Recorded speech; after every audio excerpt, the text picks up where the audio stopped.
Hey, welcome, NASCAR fantasy racing fans, to our weekly NASCAR fantasy hangout. This is Dan Beaver's.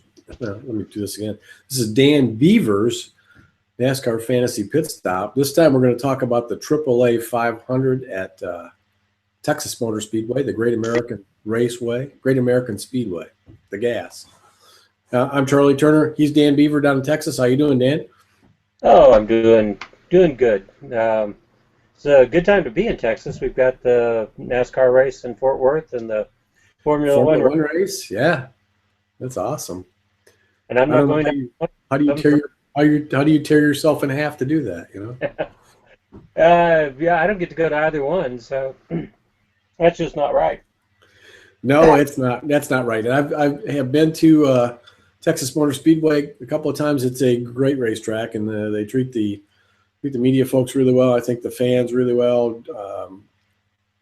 Eddie Gossage is known as the greatest, the number one racing promoter in the world now. After Bruton Smith kind of stepped aside, so or not Bruton Smith. Who am I Humpy. thinking of? Yeah, Humpy Wheeler stepped aside. So I got to give that to. I don't know what I don't know what Eddie Gossage has got going this weekend. There's always something. It would be fun to be there, but I would love to be at that Formula One race at the Circuit of the Americas. That would be fantastic. Yeah, it's a great facility. And sounds like a couple of the NASCAR guys, media got a tour down there. Shell took them down, Yeah, so I think everybody that I saw mentioning it seemed to be pretty impressed. So. it would be awesome. They need to get a you need a cup race there, and you can combine those two things, and we could be talking about that some at one of these Dan Beaver's fantasy pit stop shows. But anyway, this time we got to talk about the AAA 500 at Texas. The last of the real similarly configured mile and a half tracks, as you deem these, what we used to call cookie cutter tracks. This one's one of the fast ones. What most similar to Vegas, Charlotte, Atlanta, maybe kind of.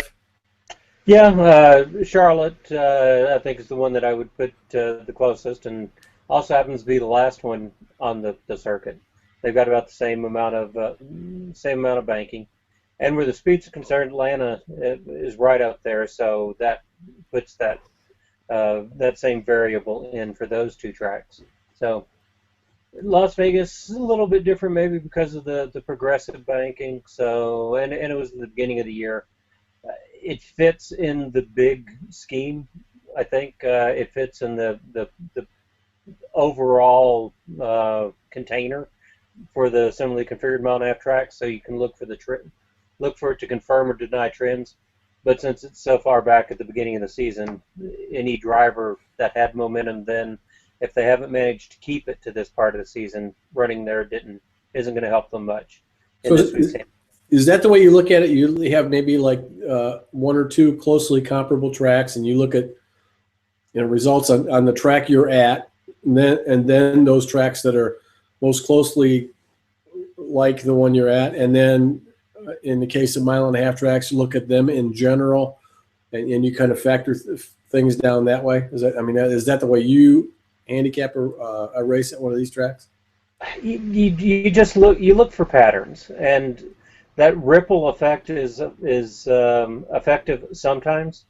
And you could even go further and you throw in the 2 mile tracks, Michigan and Auto Club, if you want to, and make it even a wider ripple. Um, but I think you're looking for any kind of pattern that'll just automatically step out or pop out to you.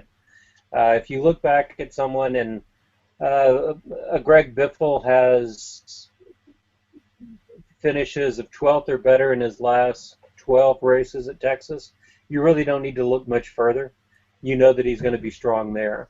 You look and see that Kyle Busch has 16th or better on the similarly configured mile and a half tracks for his last 6 attempts, and then that jumps out at you, and then you go back and see whether or not it's confirmed by their record at Texas. One of the things I wanted to to ask you about when it concerns Texas and Kyle Busch is Kyle's been really good here in the other series that typically run at Texas. He's swept the races in the Truck Series and Nationwide Series race at this racetrack a couple of times. We were there, I think it was 2000, I don't know, 10 maybe we were there when Kyle won Truck and Nationwide and nearly won the Cup race. Nearly was his sweep.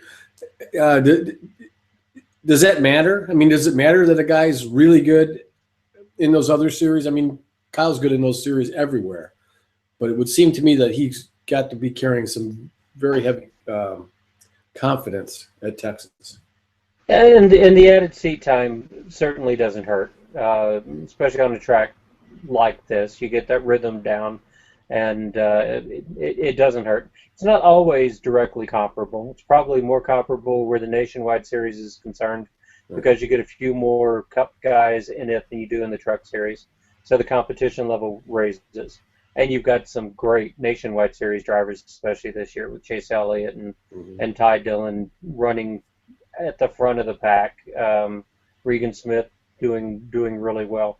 So you get a little more used to driving against people that are in the same ballpark as you.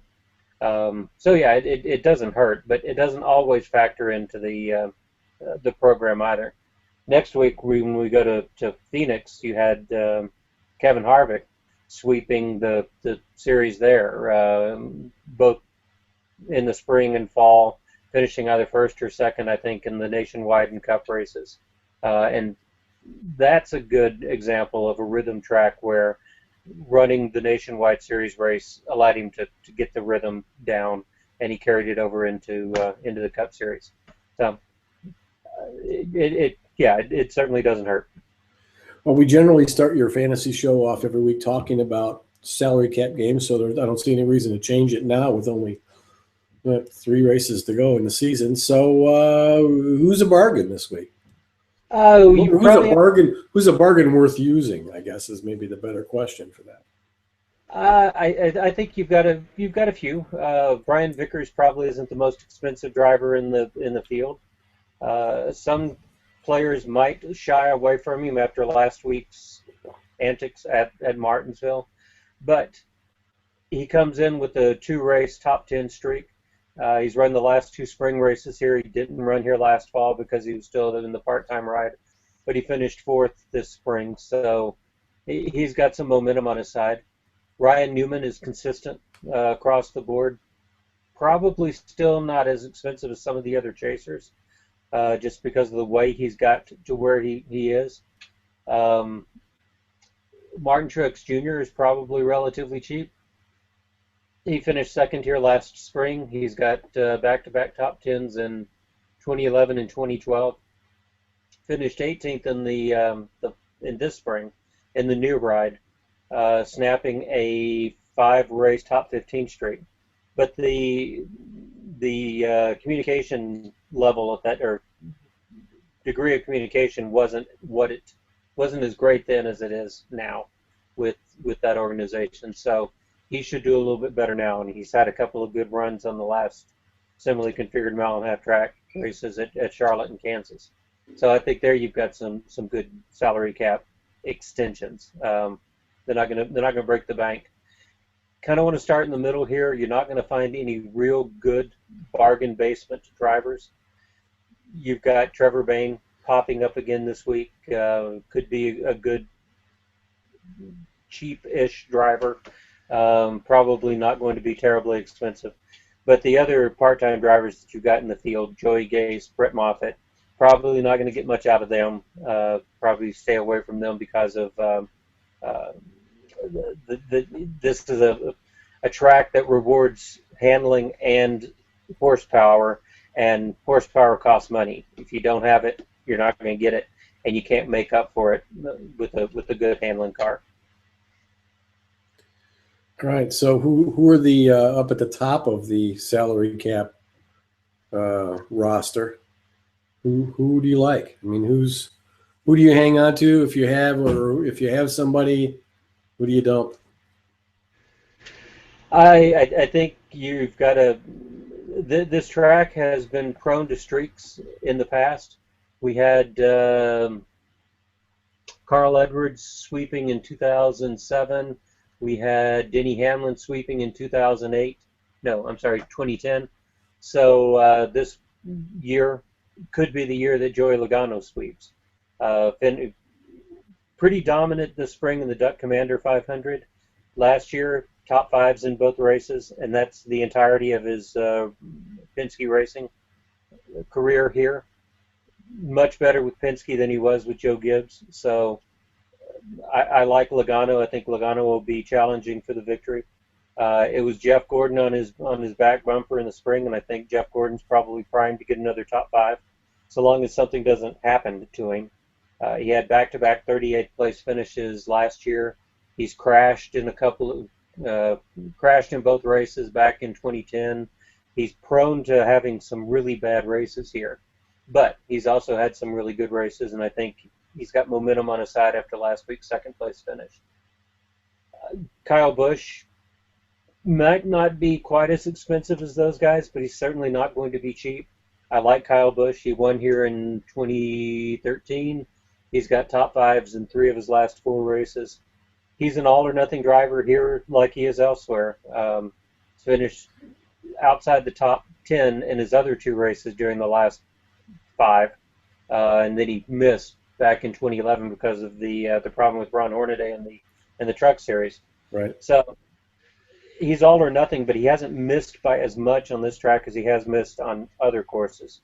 So if he doesn't get you a top 10 or top 5, he probably will finish somewhere outside the top 10, but probably not as far down as in the 20s and 30s. So Kyle Busch makes, I think, a good pick. Matt Kenseth, been almost perfect here recently. I think his last 18 races, he's finished 12th twice and 20th once, and everything else has been a top 10.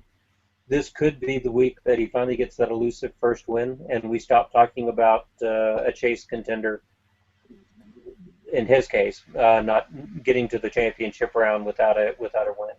So Kenseth, again, going to be cheaper than Logano, probably going to be cheaper than Brad Keselowski, and is capable of getting you that top 5 finish. So I think those are the guys you're looking at the very top of the charts. With no mention there of Jimmy Johnson, not a chaser. I know we've talked mostly about, other than Kyle Busch, mostly about drivers who are still in the chase at this point. Is Johnson, do you like him here or not? He's dead to me. Johnson is dead to me. I think it's time to stop saying if he can't run well this weekend, he's not going to run well for the rest of the year. You just have to put him. You're going to be saying it at Homestead. Okay, it's Homestead. If he doesn't run well at Homestead, not going to use him anymore. At a certain point, you just got to cut your losses. The team's good, the driver's good, but you just don't know what's going to happen to him. It was a freaky thing this spring when he got clobbered by debris off of Dale Earnhardt Jr.'s car, or a chunk of the asphalt, whatever it is that ruined his day. But it is a freaky thing. If you went just by the numbers, he's got 2 victories in the last 2 fall races, second place finish in spring 2012, a 6th place finish in spring 2013. The numbers say he should run well, but that hasn't meant much this year, so I wouldn't start him. Okay. Any before we move on to talking about the Yahoo game, any final suggestions for those playing in the salary cap game this week? But I think kind of reiterate, start in the middle, find some good values. Don't mess around too much with the top of your lineup, because whoever you've got there is probably still going to be good. The drivers that have been good up to this point, they're not just going to fall off the face of the earth. And don't expect to get much out of your dark horses. If it's know the game that you're playing. If the game is giving you passing points or place differential points, someone like Reed Sorensen has finished a lot better than he started. So he becomes a good value then just for that reason, but not because he's going to finish in the top 30. probably going to finish somewhere in the 30s, but that might be enough to make a difference if you're getting points for other things. So be aware of what game you're playing. Before we move on, I get a quick question. Two drivers I wanted to ask you about. The two Ganassi drivers, they've been really good. Case of Kyle Larson all year. McMurray's really been good, I think, and it seems to me at least, in the last half a dozen to 8 races.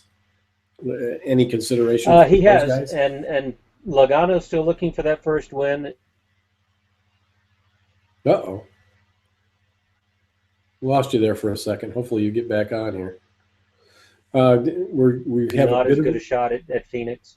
So this is going to be one of his last really good opportunities. He's not any longer because he's had such a good run of racing here recently.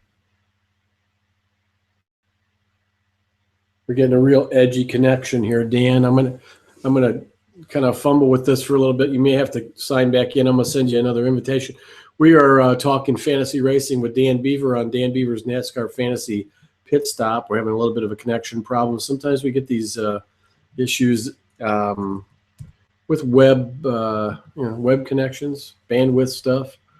I know sometimes Dan's kind of living in rural Texas. He doesn't have always the greatest internet connections here, so I'm gonna fumble with things, and hopefully y'all. I'm really looking forward to the Texas race. I like Texas. I've had the advantage of being down there for a race and have really good memories of that. I'm not one of those people who's against the so-called cookie cutter races. I think that this is NASCAR's ubiquitous racetrack. This is where you when you race on 1.5 mile, 2 mile fast high banked ovals, this is NASCAR racing really at its roots. The other types of tracks, the restrictor plate tracks, the short tracks, we don't have that many of them anymore. Those used to be the roots tracks for NASCAR, but really aren't that way anymore. So you have to be really good if you're a contender. You got to be good on these 1.5-milers and the 2 mile tracks, and you got to be good if you're a fantasy player. You got to be good at picking the drivers who are going to be good at the racetracks you're going to. Hopefully, we aren't going to lose Dan here for the duration of the show. I want to give it a couple more minutes and see if maybe we can get hooked back up. Hopefully, I've re-invited him into our hangout here. If you're joining us live on Google Plus or on the Facebook page, shoot us a question here. I'll try to answer it for you as we go through this thing. I'm going to check to see if we have any comments. Nothing right now. So hopefully we can get hooked back up with Dan, because Dan's the expert here. You don't want to be playing around with me. Then we have talked about the race and the racetrack in general. We talked about salary cap games in particular. There's Dan. Hopefully we're hooked back up. Dan, you there? I think I'm back for the moment. Okay. Right. I spun it a little bit for a little while there. We missed a little bit about what you talked about, maybe about what you said about Kyle Larson and Jamie Mack. If you want to kind of reiterate that, and then we'll get into the Yahoo game before we lose connections again, maybe. Kyle Larson, this is the kind of track that he's been good on here recently, so it's probably his last really good opportunity to win a race. If he gets the handle right, he should be challenging for the victory. And it's one of those races, I know he and Kyle Busch have had some good battles, so where one tends to run well, the other kind of runs well too, so I think you can factor that in. Jamie McMurray, some weird things just happen to him. He runs well, but he doesn't always get the finish that he deserves. The 25th at Kansas is one example, 37th at Kentucky, and then he's got a 9th and a 3rd in 2 of the last 3 races on the similarly configured Moab tracks. So he should run well, but that doesn't necessarily mean he's going to finish well. So not necessarily someone that I would take a huge risk on, and you're not going to know what's going to happen to him until the race starts. So if he practices well, if he qualifies well, that's not necessarily a good indication as well. Okay, well, we are going to talk now about the Yahoo game, probably the big dog in the room. But before we do that, Dan writes, of course, extensively for YahooSports.com and for the NASCAR Fantasy Racing section, and does 2 big articles every week. One about the game in general for Yahoo, and the other one post-qualifying article. Those will be coming up. The major article, Yahoo article, I'm sure is already live. So go to yahoosports.com and search for that. Download it, study it, use it when you're making your picks this week. And Dan also writes for rotoworld.com, another terrific fantasy sports site. And Dan kind of runs the fantasy racing aspect over there. Unique content in both cases. Get it all, use it all, make your picks, and then watch our show and maybe get a couple of other last-minute things that are a little bit easier to get out when we talk about them verbally. Okay, so we're going to the Yahoo game. I'll let you go with it, Dan. Where do you want to start? Doesn't matter where you start there. B tends to be a little trickier than the other two levels. It's because you have to get the two drivers. So two drivers at that level, one driver in Group A and one driver in Group C. You're going to probably exhaust the drivers in Group B a little faster than you do the others, and that makes it a little bit trickier. But you got to treat each of them as its own little entity. You got to think of them in terms of how the drivers are competing against the other ones in their group. Kyle Busch is probably not someone that you've overutilized up until now, partly because of that all or nothing attitude that he has for racing, and he's going to give you some gray hair. He's given me gray hair all year, but this is a good time to go ahead and take a risk on him. Last week with Dale Earnhardt Jr. winning as a non-chaser, I think we've got a good shot that Kyle Busch could win as a non-chaser as well. Exact that revenge for getting knocked out at Talladega. And you're probably almost exhausted on Gordon. You're probably exhausted on Harvick. Harvick, I wouldn't recommend starting here anyway. I think he's probably going to get somewhere in the 6th to 12th place, 13th place range. But there are other places where he's performed much better, and he's going to perform much better next week at Phoenix. So you can put him as, not that he's going to do badly, but that he may not be the top points producer in Group A or the best Campbell. Gordon, probably want to save him as well. He does have some problems here that we talked about in the salary cap section. So he's not a guaranteed top 5, although I think he probably will get one. So I think your choices there are Kyle Busch and Matt Kenseth. They both have good records here. Kyle Busch tends to win or finish in the top 5 when he runs well. Matt Kenseth tends to finish somewhere in the top 10. So if you want consistency and very little downside, Kenseth's probably a safer bet than Kyle Busch. If you want to roll those dice and maybe get the victory, Kyle Busch is probably a better choice than Matt Kenseth. The win could come down to these two drivers, like it did last week with Earnhardt and Gordon, the Hendrick teammates. And we'll get to see whether or not there are any team orders at Joe Gibbs Racing. I don't think Kyle Busch would lay over even if Joe asked him to. I don't either. See. I'd be wondering whether he would not rep Kenseth to win the race, even if he was told to. Yeah, he might not do that, but I think he'll definitely give it to. I don't think he's going to go over. Down in Group B, I think is a great applications remaining for him. This would be a good time to use one of those. I think he's got an opportunity to sweep the sweep victory lane. I think he's a good opportunity to sweep the top 5 on unrestricted ovals. During the chase, he's got a perfect record of top 5s up to now. Carl Edwards, another good consistent driver here. Greg Biffle's a good consistent driver here, and Biffle's not the guy that we're normally talking about on similarly configured mile-and-a-half tracks or really anywhere right at the moment. But 12th or better in his last 12 starts. Only one of those was outside the top 10, the 12th that he had in this race last year. Surrounded by a 4th and 6th in the last 2 spring races. So his victory is recently in 2012. Not necessarily the first person that pops to mind each week because of the struggles at Roush Fenway, but good enough. And a good differentiator, since a lot of people are not going to have him on their roster. Martin Truex Jr. we talked about briefly in the salary cap game. He's a good pick at this level too. Had a great streak of top 15s coming into this week, into the spring, and stumbled, finished just outside the top 15. I think he finishes somewhere outside of 10th, but better than 15th.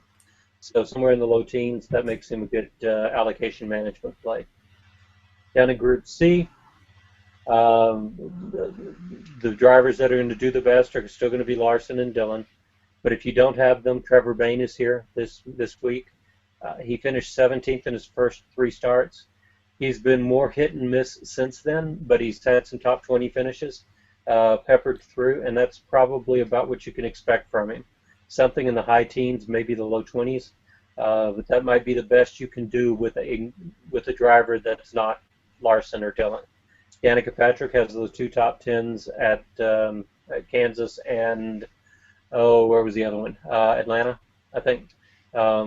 So you might put her on your provisional roster, and if she practices well, if she qualifies well, then you go ahead and take a risk on her. Justin Allgaier, consistent, but mid-20s, probably mid to high 20s. You probably do a little bit better with Trevor Bayne, and Trevor Bayne's not going to. You're not going to run the risk of running out of Trevor Bayne. So that's where I would go. But if you want a little more reliability in the team, a little team that's been together all year, Justin Allgaier, I think, makes an interesting pick. Is Bayne running for Roush this week, or is he running for Wood Brothers? He's listed as Wood Brothers, but he was when they swapped him over to the 6 earlier. There are only 43 cars entered this week, so if they could do that if they want to get some owner points, but I don't. After the bad experience they had a couple of weeks, I don't think they necessarily want to do that. So the reason I asked, and there's probably not a whole lot of difference really between the equipment at Wood Brothers and Roush Fenway this year, since Wood Brothers is kind of a child team, or one of those satellite teams for Roush. But you mentioned earlier in the show when we were talking about salary cap games that this is a horsepower track and you can't buy horsepower. So I would think maybe Danica and whatever car Bayne is in would have an advantage maybe over Allgaier in that regard. Yeah, I think what I said is you can buy horsepower though, and correct, which means Allgaier's not buying horsepower. Right. The Wood Brothers, I think they're getting good equipment. I think they're basically got the same stuff under the hood as the Roush Fenway teams do. So I don't think that he's going to miss anything there. The problem with part-time drivers and part-time teams is there's not always that extra incentive to get them back out there when something bad happens. Right. And that can mean several points down on the bottom end. Yeah, good point. I hadn't thought about that. That's a very good point. But I still think Bayne's probably your best pick unless you can run the table with those other guys. I think I have. I'll probably start Danica next week, and I'll start Larson this week and Dillon at Homestead, and I've got allocations for them because I saved them up. But if you didn't, and you need it, Bayne's a good pick. All right, that pretty much winds it up, I think, for this week. Talking about the AAA 500 at Texas Motor Speedway, the Great American Speedway, the gas. Any final thoughts, Dan, before we let our fantasy players go and run off and pick their picks for Halloween? Anything? What's scary for Halloween since tomorrow's Halloween? I don't know. Jimmy Johnson's scary. He's dead to you. Yes, maybe Jimmy He's a zombie.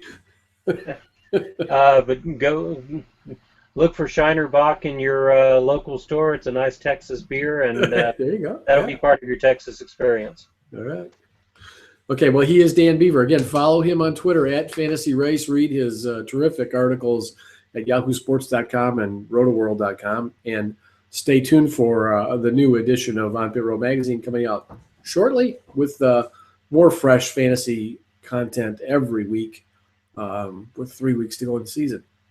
Dan, thanks for your time tonight. We'll talk to you soon. Enjoy the weather down there, and get all that Texas racing you can get this weekend. Thank you. All right.